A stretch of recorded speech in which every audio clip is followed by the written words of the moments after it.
안녕하세요. 불바보TV 목정입니다. 여러분 반갑습니다. 오늘도 여러분들과 함께 직지에 대해서 함께 보도록 하겠습니다. 이제 그 지난 시간에 그 28대 조사, 선종이 28대 조사인 달마대사가 중국에 오셔가지고 초조가 됩니다. 선종이 초조가 되죠. 그래 그 선종의 초조, 달마대사의 제자 해가 스님에 대해서 보도록 하겠습니다. 중국에서는 2조지만 원래 부처님부터 내려오는 그 이제 마하가섭 전법 조사로 치면은 29대 조사죠. 자, 해가 대사 법을 위해 머무르다. 그때 신광이라는 승려가 있었는데 밝게 툭 터진 선비였다. 이락이라는 곳에 오래 살면서 여러 가지 서적들을 폭넓게 읽었으며 깊은 이치를 잘 설명하였다. 그러나 한편으로는 늘 단식하기를 공자와 노자의 가르침은 예절과 술수와 풍류와 규범이며 장자와 주역의 글도 미묘한 이치를 다 하지를 못하였다. 근래에 들으니 달마대사가 소림사에 머문다고 한다. 지극한 사람이 멀리 있지 않은데 그를 만나면 마땅히 깊은 경지에 나아가게 될 것이다. 자, 이제 해가 스님이 시기 이제 해가 스님, 이제 해가라는 법명을 받기 전에 신광이라는 스님이었는데 이락이라는 곳에 살았습니다. 그리고는 이제 유가 혹은 도가 이런 서적들을 많이 읽고 그런 곳에도 많이 달통하고 있었죠. 그래서 하는 말이 공자와 노자의 가르침 예절과 술수와 풍류와 규범이다 이런 말이 있습니다. 육아의 그 모든 글의 목적은 이제 그 인간 세계의 규범입니다. 그래서 충, 효, 인, 의, 예, 지 이렇게 말합니다. 그래서 충효, 나라에 충성하고 부모님께 효도하고 또 인자한 자비심을 갖고 의의를 지키고 예절을 지키고 지식을 이런 것들입니다. 인의예지를 아는 것. 그래서 인의예지다 이런 말을 많이 합니다. 그러니까 우리 인간 세계의 규범들이죠. 규칙들입니다. 어떻게 하면 바람직한 인간상 혹은 거기에서 이제 군자라고 합니다. 군자 이런 모습들을 이야기하거든요. 그럼 도교는 어떨까요? 무의자연을 주로 이야기합니다. 그래서 그들의 목적은 인간의 어떤 인위적인 규범이나 인위적인 이런 규칙에 얽매이지 않고 자연스럽게 자연의 도, 즉 자연의 변화나 이런 데 순응을 해서 수행을 해서 불로장생, 늙지 않고 오래오래 신선의 경지에 들어가는 것이 그들의 목적이기도 합니다. 그러다 보니까 이런 것들이 아무리 인의예지를 잘 지킨 군자라 하더라도 늙고 병들고 죽으면서 벗어날 수는 없습니다. 또 도교의 방법에 따라서 무의자연을 터득한다 하더라도 그들의 수명이 영원할 수는 없죠. 설사 그들의 목적대로 500년, 1000년을 사는 신선이 된다 하더라도 언젠가는 늙고 병들고 죽음이 있게 되거든요. 또 신선이라 하더라도 또 매 순간 즐거움과 괴로움은 반복하게 돼 있고요. 그래서 이것이 완전하지 않다라고 생각을 했고 더 완전한 궁극의 진리는 무엇이 없을까라고 생각하다가 서쪽 인도에서 온 그 수행승이 유명한 그 스님이 수행자가 이 계시다 하니까 소림사 뒤에 그 달마동에 동굴에 있다 하니까 한번 만나봐야 되겠다라고 해서 찾아가게 된 겁니다. 그리고는 이에 그곳에 가서 아침과 저녁으로 참배하여 받들었으나 달마대사는 항상 단정히 앉아서 벽만 쳐다보므로 가르침을 듣지 못했다. 이제 그래서 달마대사에게 이제 가서 참배를 했으나 그리고 이제 시봉을 했습니다 옆에서. 근데 아는 척도 안 하는 거였어요. 그래서 벽만 쳐다보고 앉아 있었으므로 그 당시 달마대사를 이제 뭐라 했냐 벽관바라문, 벽만 보는 바라문이다. 그래서 벽관바라문 이렇게 이야기가 있었습니다. 불리워졌죠. 신광이 스스로 생각하기를 옛날 사람들은 돌을 구하는데 뼈를 깎아 골수까지 드러내며 몸을 찔러 피를 내어 굶주림을 면하게 하였으며 머리털을 펴서 진흙을 덮었으며 절벽에서 몸을 던져 호랑이에게 먹였으니 옛날에도 오히려 이렇게 했는데 나는 또한 어떤 사람인가 라고 하였다. 이 내용들은 부처님이 이제 전생에 했던 모습들입니다. 그래서 돌을 깎아 옛날 사람 돌을 구하는데 뼈를 깎아 골수를 드러냈으며 몸을 찔러 피를 내어 굶주림을 면하게 했으며 부처님의 이제 전생의 모습들이고요. 또 머리털을 펴서 진흙을 덮었으며 부처님이 이제 수행자 시절에 설산 수행할 때 연등불을 만나서 금강에 나오는 이야기죠. 그 진흙탕에 몸을 던져서 연등불로 하여금 그 진흙탕을 건너게 했던 그런 일화를 이야기합니다. 또 절벽에서 몸을 던져 호랑이에게 먹였으니 설산동자 시절에 부처님께서 깨달음 얻기 위해서 깨달음의 도를 갈구하기 있을 때 그때 범천왕이 이제 범천이 부처님을 시험하고자 했습니다. 얼마나 진짜 지식한 시심이 있는가라고 생각을 해서 나찰의 모습으로 나타나가지고 개송을 합니다. 그래서 재행무상 시생멸법 이렇게 얘기합니다. 그 뒤에 이제 그 열반경에 나오는 이제 개송인데 재행무상 시생멸법 생멸멸이 정멸이라 이렇게 되어 있는데 그 앞에 두 구절만 이야기합니다.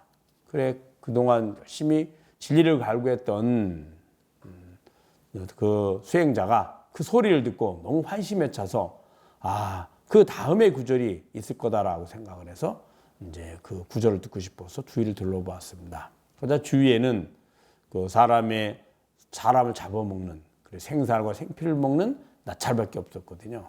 나찰에게 묻습니다. 혹시 당신이 이 개송을 읊었느냐? 그러니까 나찰이 맞다 하고 아무래도 미진한 것 같다. 뒤에 더 있을 것이다. 완성된 진리의 내용이 있을 거다라고 묻습니다. 그러자 그 이야기를 안다.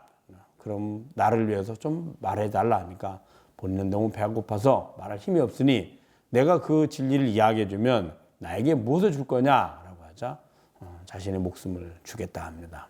그래서 나찰이 그 이야기를 즉 재행무상 시생멸법 다음 구절인 생멸멸이 정멸유락 이것을 설해주게 되고 그 이야기를 듣고 그 수행자는 내용이 자기가 죽으면 그게 사라질까 봐 온 나무나 돌이나 바위에 그걸 다 새기고 그리고는 나찰을 위해서 저 높은 절벽으로 올라갑니다. 그런 그 나찰이 이제 몸을 죽이려 했으니까 뛰어내립니다. 그때 범천이 자신의 모습으로 돌아와서 그 수행자를 받아서 모셔놓고 이제 예를 올리는 그런 일화가 있습니다. 설산동자의 일화입니다. 그래서 옛날에 이렇게 법을 구하기 위해서 몸을 던졌는데 나는 그러면 어떻게 하고 있는가라고 한 거죠. 그해 12월 9일 밤에 하늘에서 많은 비와 눈이 내렸으나 신관 국계에서도 움직이지 아니하였다. 날이 밝아오매 쌓인 눈이 무릎을 지나거늘 달마대사가 가엾게 여기서 물었다. 그대는 오랫동안 눈 속에 서서 마땅히 무슨 일을 구하려 하는가? 신광이 슬피 울면서 말하였다. 오직 원하옵나니 화상께서는 자비로운 감로법문으로서 널리 중생을 제도하소서. 그래 이제 이번 망구의 그 결심을 보이기 위해서 이제 그해 이제 12월 9일에 엄청나게 눈이 많이 비가 왔는데 그 달마 대사가 계신 그 굴 앞에서 서서 꼼짝하고 움직이지 않았던 거죠. 알았었습니다. 눈이 허리가 넘게 차도록 하루 종일 밤새도록 서 있었죠. 그래서 달마 대사가 나오면서 그래 너는 무엇을 구하려고 하기에 그렇게 하느냐라고 물으니 진리를 구한다고 이야기합니다. 자비로운 감론법문으로서 중생을 제도해 주소서 저를 제도해 주십시오라고 이야기한 거죠. 자 그러면은 이제 그 다음을 볼까요? 마음을 가져오너라. 그러자 달마대사 말했다. 모든 부처님의 가장 높은 미묘한 도는 오랜 생활 동안 부지런히 수행하여 행하기 어려운 일을 능히 행하고 참기 어려운 일을 능히 참았느니라. 어찌 작은 덕과 작은 지혜와 가벼운 마음과 거만한 마음으로 참다운 가르침을 바라는가? 부질없는 고생만 할 뿐이로다. 그러자 달마대사가 한 번 더 이제 이야기를 한 겁니다. 모든 부처님 일체 재불의 가장 높고 미묘한 도, 그걸 뭐라 그러죠? 무상정등정각 안욕따라 삼맥삼보리라고 합니다. 이 삼보리는 도는 오랜 세월 동안 고행난행을 해야지만 그래도 얻기 어렵다. 깨닫기 어려우니라. 그런데 네가 보이는 그런 작은 정성과 작은 의지와 그리고 작은 지혜, 공덕을 가지고 어떻게 그러한 가르침을 바라느냐, 쓸데없는 짓이다 라고 이야기를 한 거죠. 신광이 달마대사의 가르침을 듣고 몰래 날카로운 칼을 가져다가 스스로 왼쪽 팔을 잘라서 대사 앞에 두었다. 근데 그러자 신광이 이제 칼을 가지고 자신의 팔을 잘라다가 달마대사에게 바친 겁니다. 대사 법의 그르심을 아시고 말했다. 그러자 그 달마대사가 이 스님이 법기구나. 즉 진리를 구하기 위해서 목숨을 바칠 수 있는 그러한 근기와 그러한 그 원력을 지니고 있구나. 의지를 가지고 있구나라고 생각한 겁니다. 모든 부처님이 최초의 도를 구하는데 법을 위해서 몸을 잊었는데 그대가 지금 내 앞에서 팔을 자르니 가히 도를 구할만하다 하시고 대사가 그로 말미암아 그 이름을 바꿔 해가라고 하였다. 그걸 보고 달마대사가 인정을 한 거죠. 인정을 하고 그래 네가 참으로 법을 구할 만한 그런 법기 즉 근기를 지녔다라고 해서 이름을 해가라고 지어준 겁니다. 즉 지혜를 얻을 만하다 이런 뜻이죠. 신광이 말하였다. 모든 부처님의 법인을 들을 수 있습니까? 모든 부처님의 법인은 사람에게서 얻는 것이 아니니라. 저의 마음이 편안하지 못하니 스님께서는 편안하게 하여 주십시오. 그 편안하지 않은 마음을 가져오너라. 그대에게 편안하게 해 주겠노라. 마음을 찾아도 마침내 찾을 수가 없습니다. 그대의 마음을 편안하게 해 주었느니라 되었습니다. 그러자 이제 신광이 물었습니다. 모든 부처님의 법인을 들을 수 있습니까? 즉 모든 부처님께서 깨달으신 그 진리를 배울 수 있습니까? 라고 이야기한 거죠. 그래 또 다른 말은 어떻게 하면 모든 부처님께서 깨달으신 그 안욕다른 삼맥삼보리를 깨달을 수 있습니까? 라고 물은 거예요. 그러자 달마대사가 뭐라 했냐면 모든 부처님의 법인은 사람에게서 얻는 것이 아니니라. 뭐라 할까? 왜 이렇게 말을 했을까요? 즉 부처님이 깨달으신 그 도는 즉 안욕다른 삼맥삼보리 해탈 열반의 도는 밖에서 구하는 것이 아니라는 거예요. 삼세제불이 오든 어떤 위대한 스승이 있든 그에게서 얻는 것이 아니라는 뜻이죠. 즉 다른 말로 얘기하면 내게 본래 있는 것이다 라는 의미입니다. 저의 마음이 편안하지 못하니 스님께서는 편안하게 해주십시오. 그러자 제 마음이 편안하지 못합니다. 왜 편안하지 못할까요? 생로 시시각각 시간은 지나고 늙고 병도 죽으면 다가오는데 언제 진리를 깨달을지 그러니까 마음이 편안하지 못하죠. 어떻게 해야 진리를 깨닫는지 편안하지 못한 거예요. 그래서 그런 얘기를 하자 달마대사 그 편안하지 않은 마음을 가져오너라. 그대에게 편안하게 주겠노라 한 거죠. 그래? 그럼 그 편안하지 않은 마음을 내게 가져다 주면 내가 편안하게 해주겠다 이야기한 겁니다.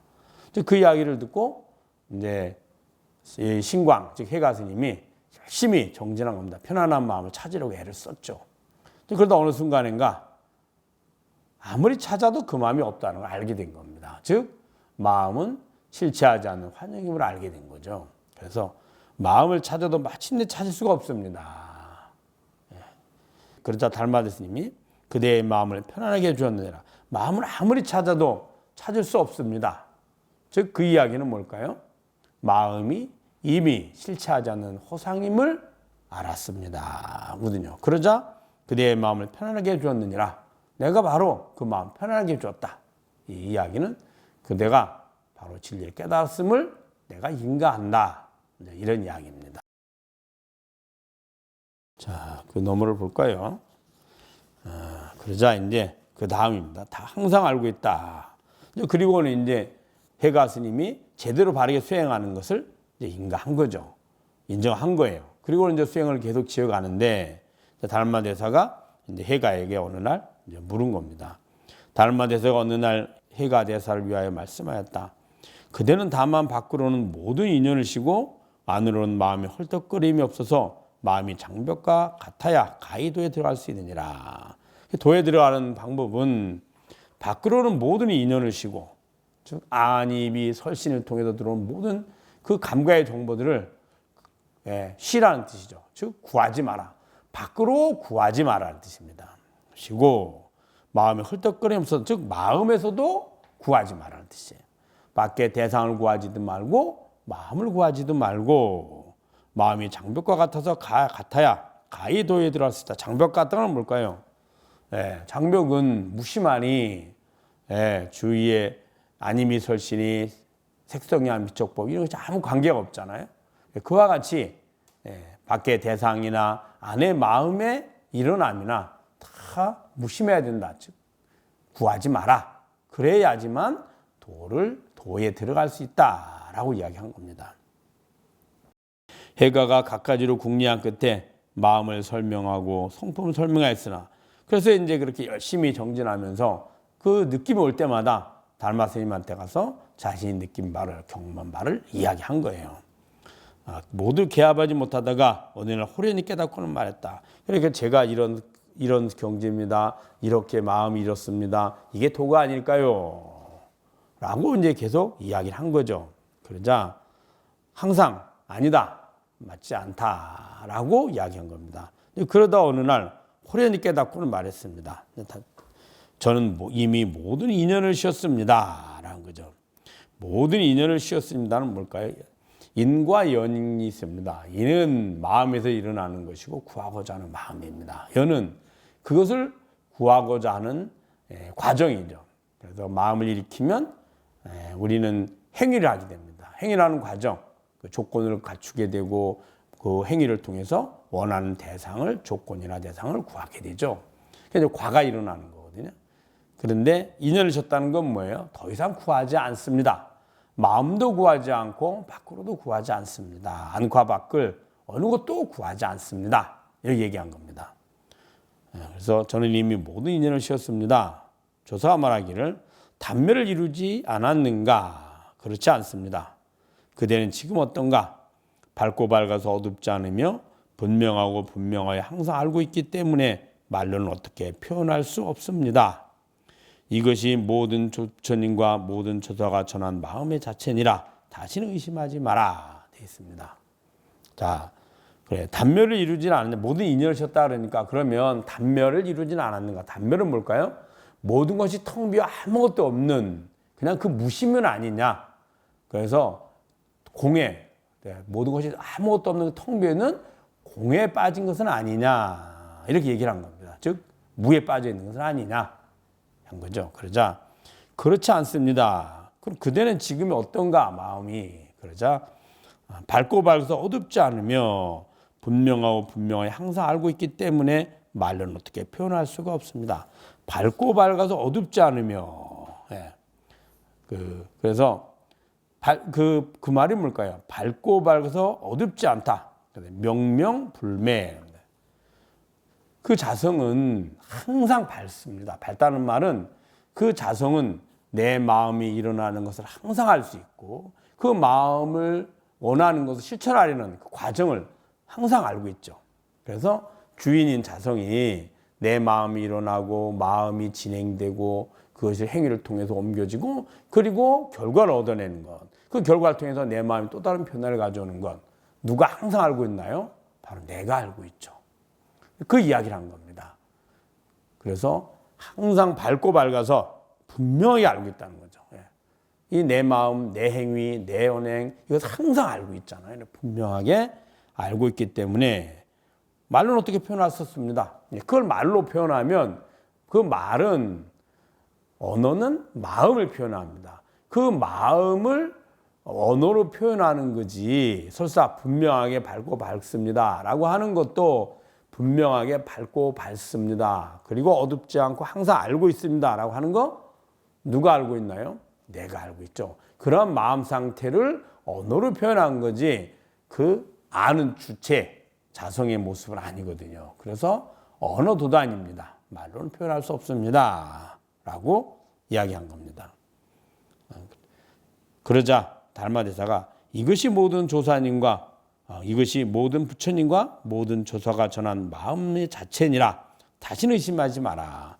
바로 그게 삼세 제불이 깨달으신 이 안욕따라 삼명삼보리요. 삼세 제불이 전해주신 진리이니라. 그러니 다시는 의심하지 마라. 이것이 뭐 진짜 맞는가 안 맞는가 의심하지 마라. 라고 달마대사가 인가를 한 겁니다. 여러분 잘 아셨죠? 내용이 좀 길긴 하지만 여러분들이 여러 번 듣고 혹시 교재를 구입하실 분이 있으면 교재는 불광 출판사에서 나온 무비큰 스님이 강설하신 직지 강설 상에 있습니다. 여러분들 교재를 구입해서 같이 이렇게 공부하면 훨씬 더 도움이 될 것입니다. 여러 번 듣고 또 주위에도 많이 알려주시기 바랍니다. 불교를 바로 보면 삶이 바로 보입니다. 불바보TV의 목종이었습니다. 감사합니다.